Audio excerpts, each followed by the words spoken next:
Hello students, I am Pankaj Srivastava. और इससे पहले की क्लास में मैंने क्लास 12 के डिटर्मिनेंट में उपसारणिक की बात करी थी। उपसारणिक मतलब माइनस। अच्छा, तो अब हमें आप लोगों को सहगुणनखंड बताना है। सहगुणनखंड क्या होता है? कोफैक्टर। देखिए, किसी भी सारणिक के किसी भी अवयव के उपसारणिक, किसी भी सारणिक के उपसारणिक में अगर उस अवयव के उपसारणिक को एक उचित चिन्ह से गुणा कर दिया जाए तो जो प्राप्त होता है वो क्या कहलाता है? सहगुणनखंड कहलाता है। ठीक है, यानी कि एक बार फिर से सुन लीजिए। किसी भी सारणिक के उपसारणिक में एक उचित चिन्ह से गुणा करने पर जो वैल्यू प्राप्त होती है वो सारणिक का सहगुणनखंड कहलाता है। ठीक है, तो देखिए, इसमें हम लोग कुछ एग्जाम्पल ले लेंगे या एक बात आप लोग मैथमेटिकली समझ लेते हैं कि यदि किसी सारणिक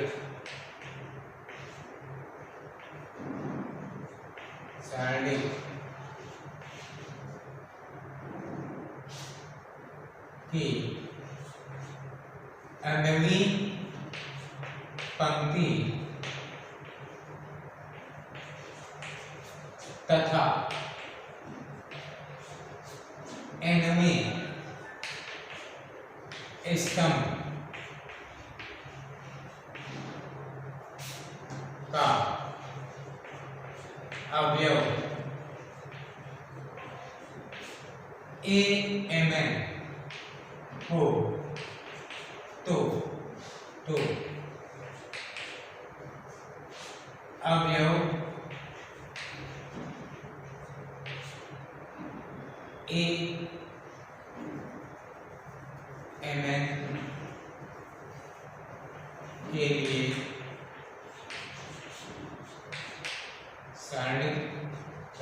के लिए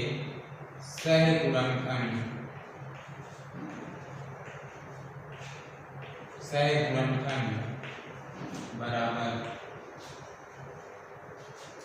-1 to the power m plus n। ठीक है, ये उचित चिन्ह होगा। m क्या होगी? पंक्तियों की संख्या, और n क्या होगी? स्तंभों की संख्या जिसमें वो अवयव दिया गया हो। ठीक है, तो -1 to the power m plus n into उपसारणिक। एक बार फिर से, यानी कि सहगुणनखंड क्या होता है? किसी भी सारणिक के उपसारणिक में एक उचित चिन्ह से गुणा करने पर जो मान प्राप्त होता है वो सहगुणनखंड कहलाता है। ठीक है, अब हम लोग एक एग्जांपल ले लेंगे सहगुणनखंड। एक सारणिक मान लेते हैं, माना सारणिक क्या है? 1 या A11 A12 A13 B11 या A21 A22 A23 A31 32 33। ठीक है, तो इस सारणिक का सहगुणनखंड ज्ञात करना है। तो जैसे उपसारणिक हर एक अवयव के लिए अलग अलग होते हैं, उसी तरह हर एक अवयव के लिए सहगुणनखंड भी अलग अलग होते हैं। ठीक है, तो अब देखिए अवयव A11 होगा। ठीक है, तो A11 के लिए सह गुणनखंड A11 के लिए सह गुणनखंड क्या हो जाएगा, -1 टू दी पावर, जैसे वो एक mn था तो nवीं पंक्ति और nवें स्तंभ का अवयव था, तो यहाँ m प्लस n था, यानी m क्या होता है नंबर ऑफ रो और n क्या होता है नंबर ऑफ कॉलम। तो -1 टू दी पावर यहाँ पे जो A11 है ये फर्स्ट रो और फर्स्ट कॉलम का एलिमेंट है, तो यहाँ पे m क्या होगा 1 और n भी क्या हो जाएगा 1, ठीक है। और फिर इसका उपसारणिक क्या होता है, जिस अवयव के लिए उपसारणिक ज्ञात करना होता है उस अवयव से जो रो पास होती है और कॉलम पास होता है उसको छोड़ देते हैं, शेष जो एलिमेंट बचते हैं उनसे जो सारणिक बनता है वो उपसारणिक होता है। तो यहाँ पे A11 का उपसारणिक क्या हो जाएगा, A22 A23 A32 and A33, ठीक है। ठीक इसी प्रकार A12 यानी m की जगह 1 और n की जगह 2 हो जाएगा और यहाँ पे 1 प्लस 2 हो जाएगा। और A12 का उपसारणिक क्या होगा, A12 से जो रो पास होती है और कॉलम पास होता है उसको छोड़ देंगे, क्या बचेगा A21 A23 A31 A33, ठीक है। वो हो जाएगा आपका A12 का सह गुणनखंड। इसी तरह A13 का सह गुणनखंड क्या हो जाएगा, यहाँ पे m की जगह क्या है 1 और n की जगह क्या है 3, तो A13 का सह गुणनखंड equal to -1 to the power 1 plus 3 और फिर A13 का सह गुणनखंड A13 का उपसारणिक क्या होगा, इसका रो और इसकी कॉलम छोड़ देंगे, क्या बचेगा A21 A22 A31 A33, ठीक है। तो इसको देख लेते हैं थोड़ा सा।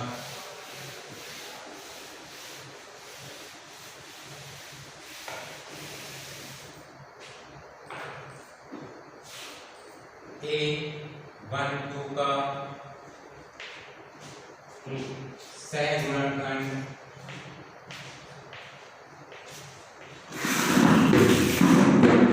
A12 का सह गुणनखंड क्या होगा, -1 टू दी पावर, यहाँ पे m की जगह क्या है 1 एंड n की जगह 2, ये हो जाएगा 1 प्लस 2 एंड A12 का उपसारणिक, तो A12 का उपसारणिक A12 की रो और कॉलम छोड़ देना है, क्या बचा A21 A31 A31 A23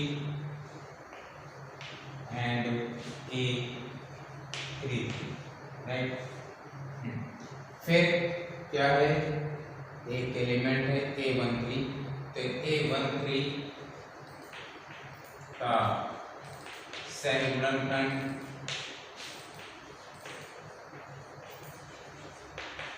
क्या होगा, -1 टू दी पावर, यहाँ पे I यानी m की जगह 1 और n क्या है 3, और फिर A13 का उपसारणिक इसकी रो और इसका कॉलम छोड़ दिया जाएगा, A21 A31 A22 A33, ठीक है। फिर ऐसे ही A21 का उपसारणिक A21 का उपसारणिक A21 का सह गुणनखंड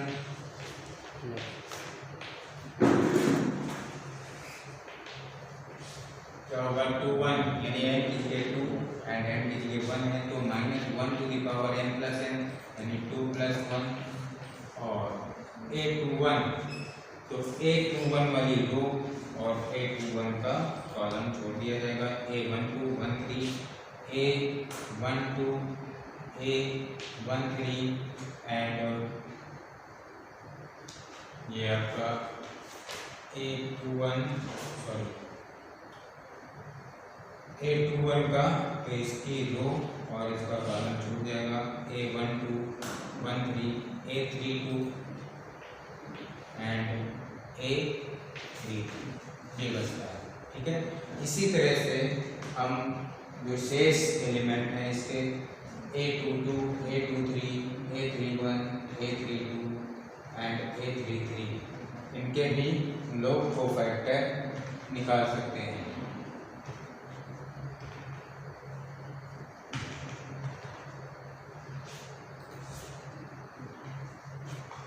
अब देखिए हम लोग इसके बाद सारणिक के कुछ गुण हैं उन्हें भी पढ़ेंगे। तो सारणिक के यहाँ पे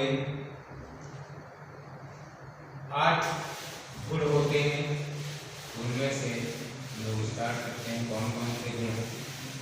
तो सारणिक का सबसे पहला गुण है कि यदि किसी सारणिक की किसी पंक्ति या स्तंभ का प्रत्येक अवयव शून्य हो तो उस सारणिक का मान शून्य होता है।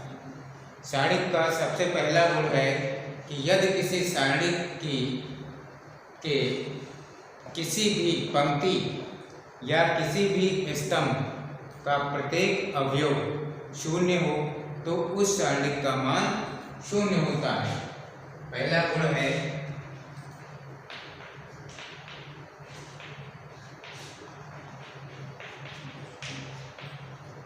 इसका जो नंबर 1 है प्रॉपर्टी में क्या है, यदि सारणिक की किसी पंक्ति या स्तंभ का प्रत्येक अवयव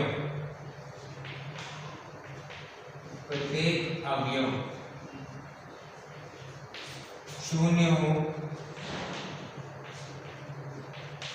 तो उस सारणिक का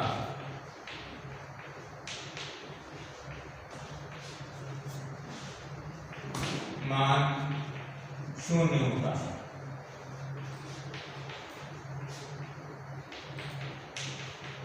इसमें हम लोग एग्जाम्पल के तौर पे देखेंगे। एक सारणिक है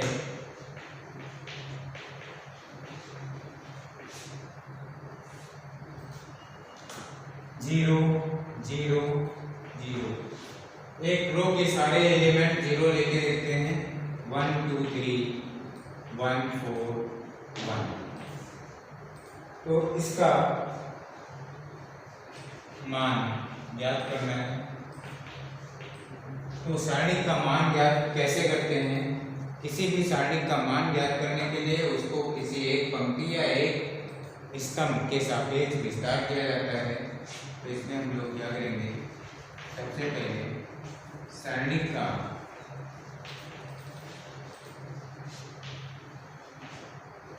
प्रथम पंक्ति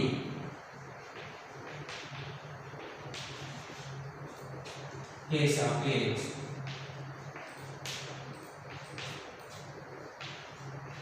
विस्तार करने पर तो सारणिक का मान क्या हो जाएगा, सारणिक को डेल्टा से भी डिनोट करते हैं। सारणिक का मान क्या हो जाएगा, पहली पंक्ति के सापेक्ष विस्तार करेंगे तो पहला अवयव क्या है, इसमें प्लस माइनस प्लस चिन्ह चलता है अल्टरनेट जीरो, और फिर जिस एलिमेंट को लेंगे उसका रो और उसका कॉलम छोड़ दिया जाएगा। 2 4 3 1, फिर माइनस 0, फिर 1 1 3 1 एंड फिर प्लस 0 एंड 1 1 2 4। अब हम लोग इसको सॉल्व करते हैं, 0 आना चाहिए अपनी प्रॉपर्टी के हिसाब से। 0 जाएगा 2 1 या 2 माइनस 3 4 या 12 माइनस 0 1 1 जा 1 माइनस 3 1 जा 3 एंड प्लस 0 क्या हो जाएगा 4 1 जा 4 माइनस 2 1 जा 2 कुल मिला के 0 ये minus 10 minus 0 minus 2 plus 0 into 2 देखिए कुल मिला के 0 माइनस प्लस 0 इक्वल टू 0 आएगा। यानी कि ये आपका जो प्रॉपर्टी है सारणी का ये प्रूफ है बिल्कुल क्लियर। यदि सारणी की किसी भी पंक्ति या स्तंभ का प्रत्येक अवयव शून्य हो तो उस सारणी का मान शून्य होता है।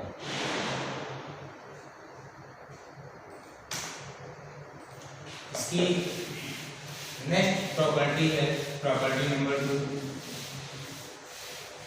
कि यदि किसी सारणी की पंक्तियों को स्तंभों में तथा स्तंभों को पंक्तियों में परस्पर बदल दिया जाए, यानी पंक्तियों और स्तंभों को इंटरचेंज कर दिया जाए तो सारणी के मान में कोई परिवर्तन नहीं होता है। यानी आपकी प्रॉपर्टी नंबर 2 जो है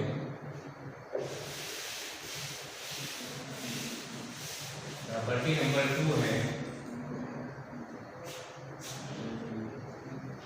यदि किसी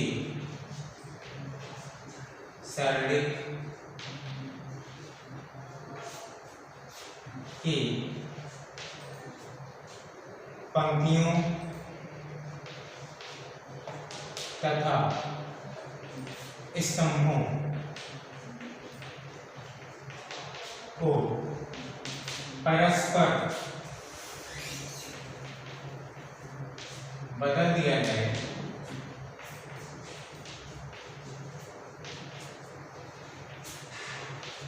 तो सारणी के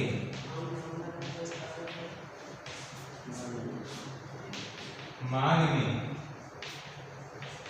कोई परिवर्तन नहीं होता।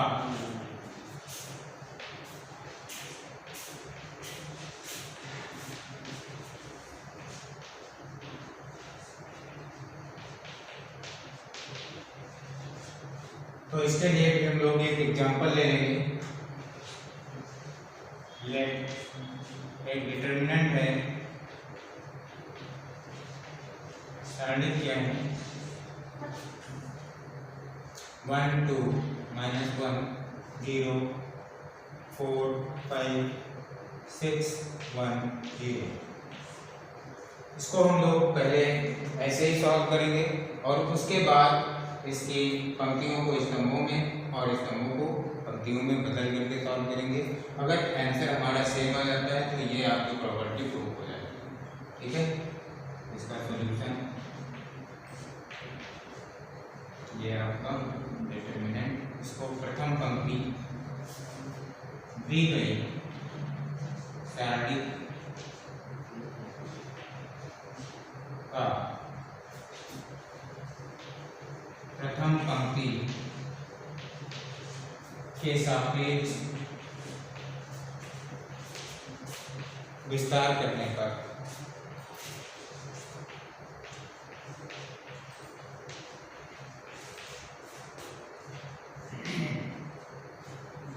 तो सारणी का मान क्या होगा 1 फिर 4 1 5 0 माइनस 2 0 6 5 0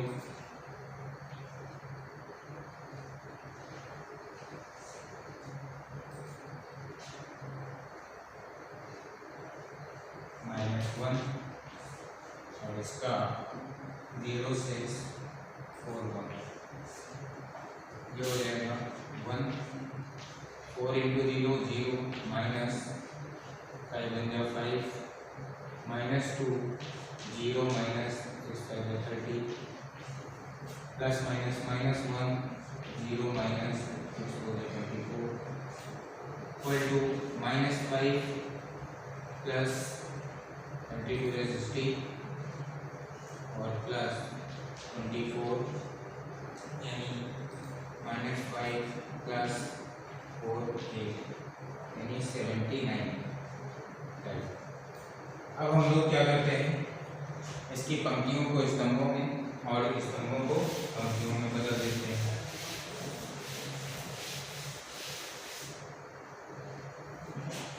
अब दी गई सारणी में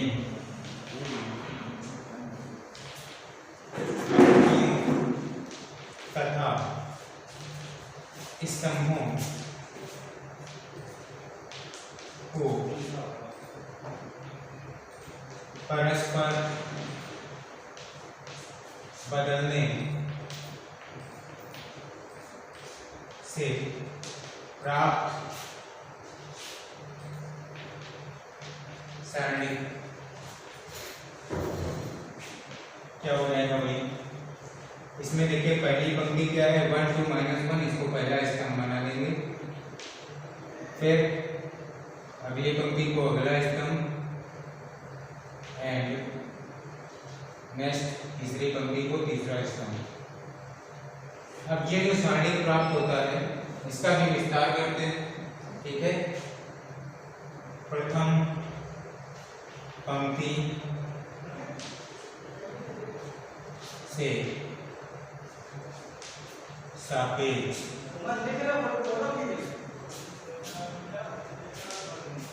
विस्तार करने पर ये हो जाएगा 1 4 5 1 0 -0 2 -1 1 0 by +6 and 2 - 1 4 5।